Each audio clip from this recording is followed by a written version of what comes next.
The parasha of this week is Parashat Tetzaveh. It talks first about the oil for the menorah and how it should be. It talks then about Bigdei Kehunah, the clothing of the Kohanim, and then it talks about the dedication of the Kohanim to the service in the tabernacle.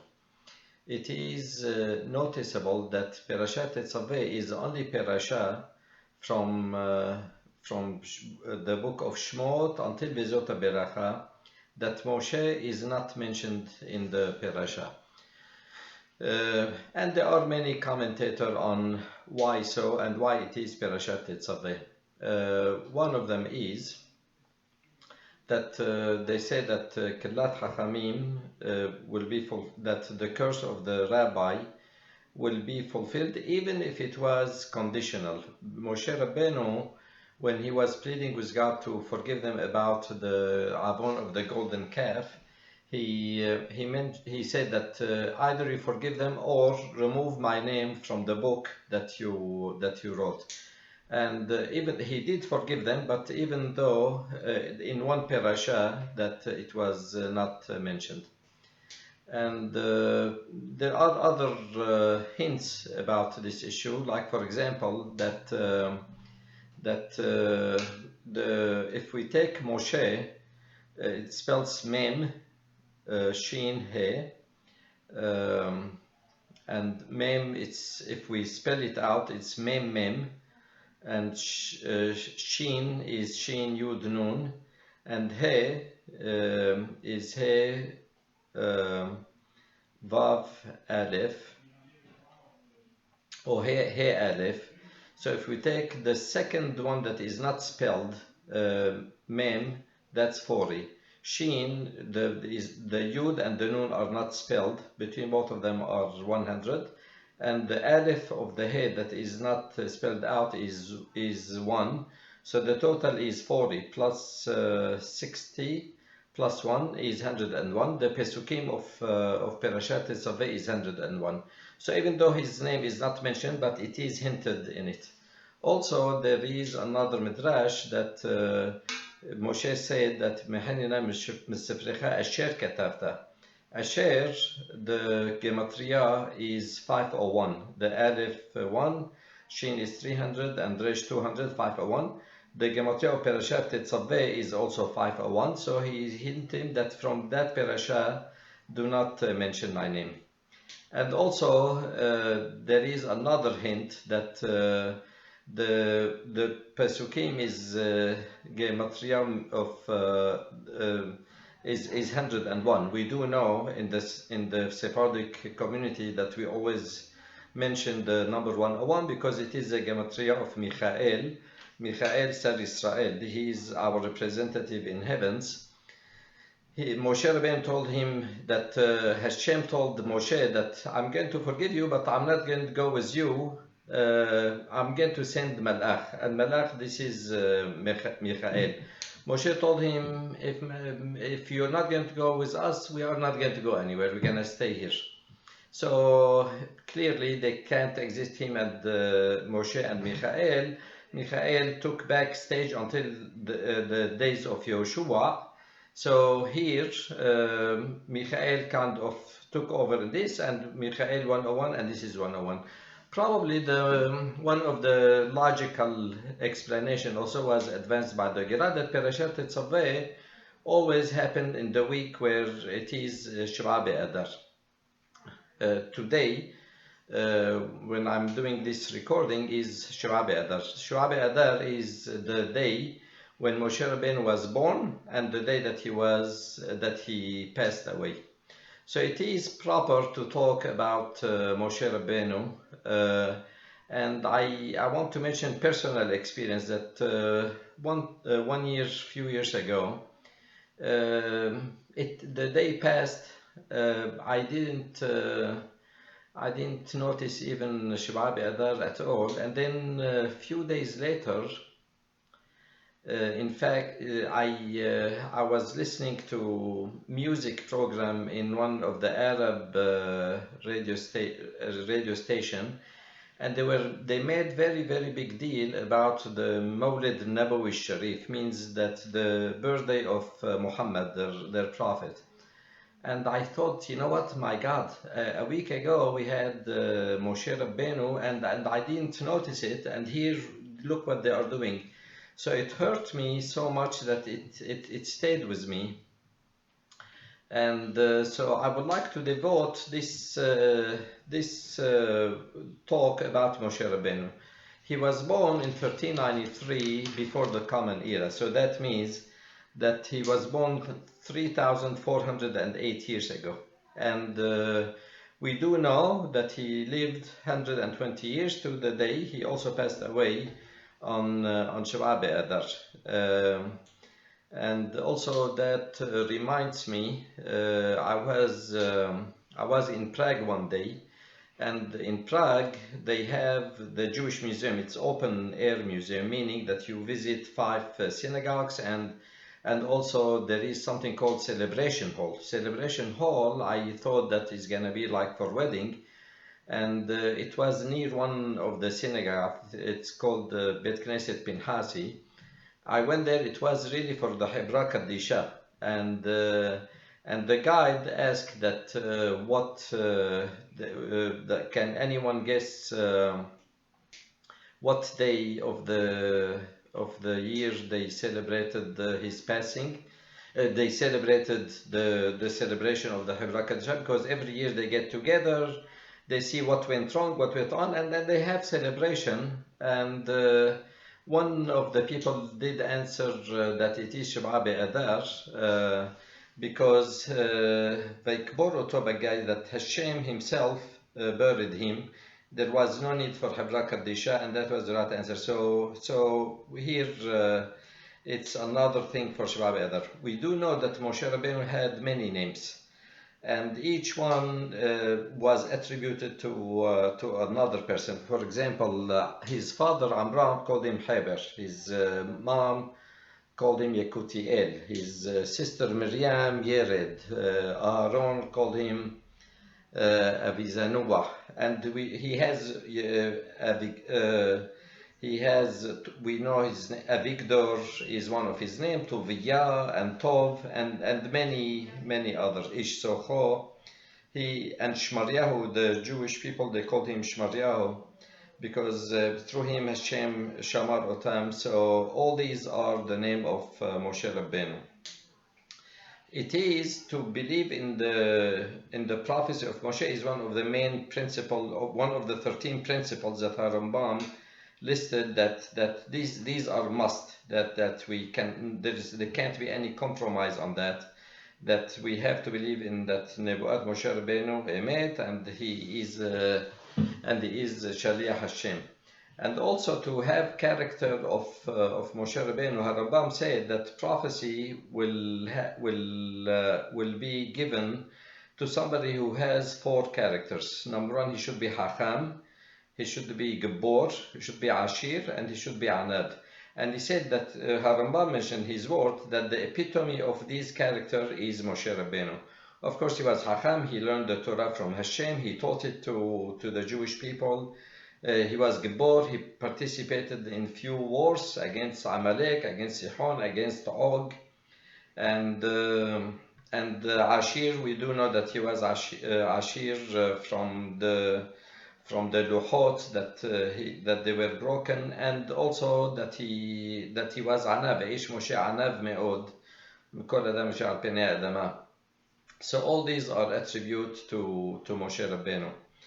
Now, we do know also that the Velo Kam Moshe Od Navi Israel, that although we have 48 prophets and 7 prophetess that they are mentioned in the Torah, and we have many more that the Torah mentioned in few places Beneh Nevi'im, that there were many prophets, but they are not mentioned specifically. There is no one, his prophecy is like Moshe for few reasons. Number 1, that he was able to talk to Hashem while he's awake. It wasn't like in a dream or in a state of ecstasy.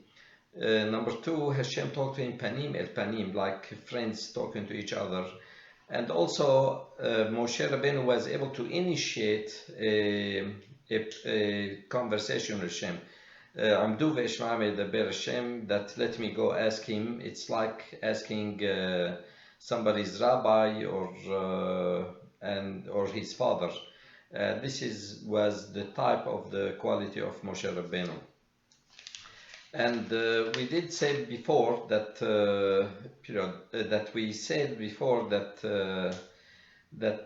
he did live 120 years, and on that day, some Mefarshim, they say that probably we should have celebration, and we have similar event that when not fast, because some people even fast on Sheva Be'adar. And the reason that they should be fast is that Moshe Rabbeinu said on his last day of life that Ve'lo natan lachem lev le'abin ve'aynam l'rod ve'ozam l'shma ad hayom hazeh, that today you understood the Torah and what is all about, and it is God-given. So that means that his whole life, the essence of Moshe's life, is to bring the Torah to Am Israel. And for 40 years they were complaining, they didn't understand it, but ultimately his mission was fulfilled. And so that's why it is a double. We have to be happy that he was born. He gave us the Torah, and they call it Torah Moshe. But at the same time, he passed away on the same day.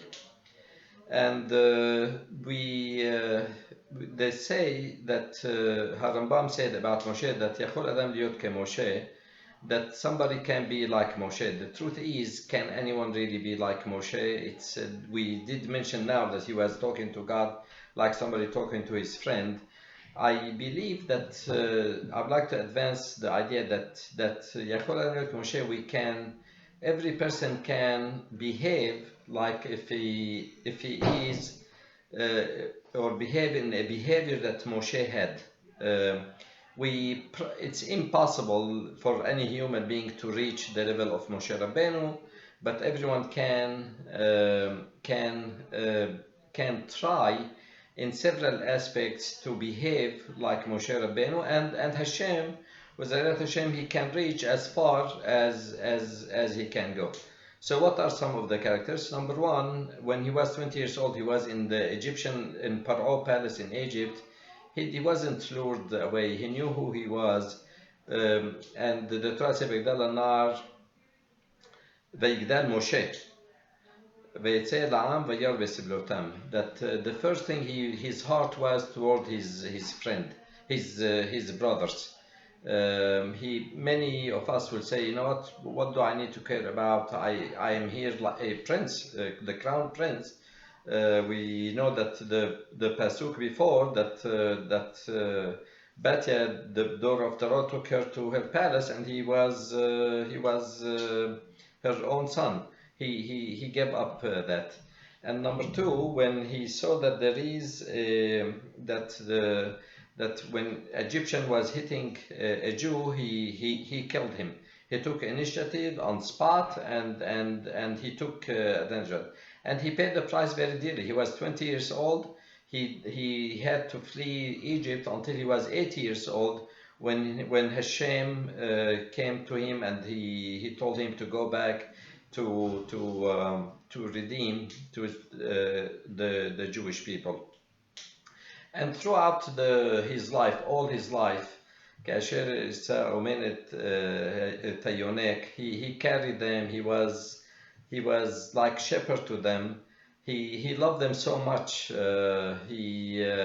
They 4 years. He said, "Mamrim item im Hashem yom dati etchem."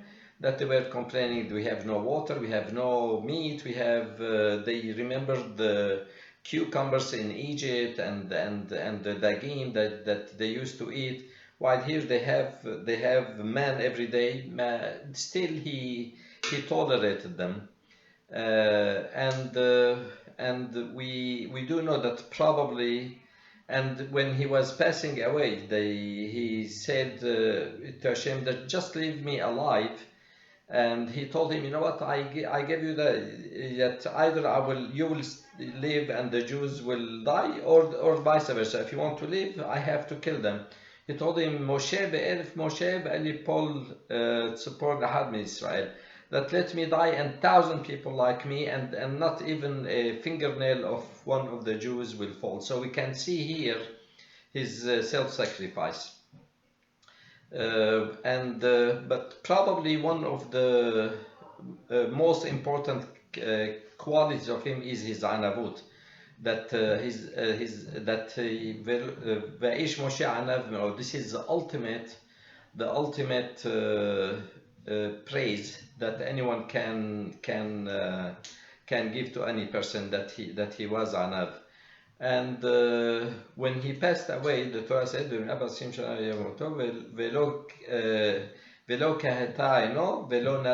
that his eyesight was not dimmed, and that his freshness did not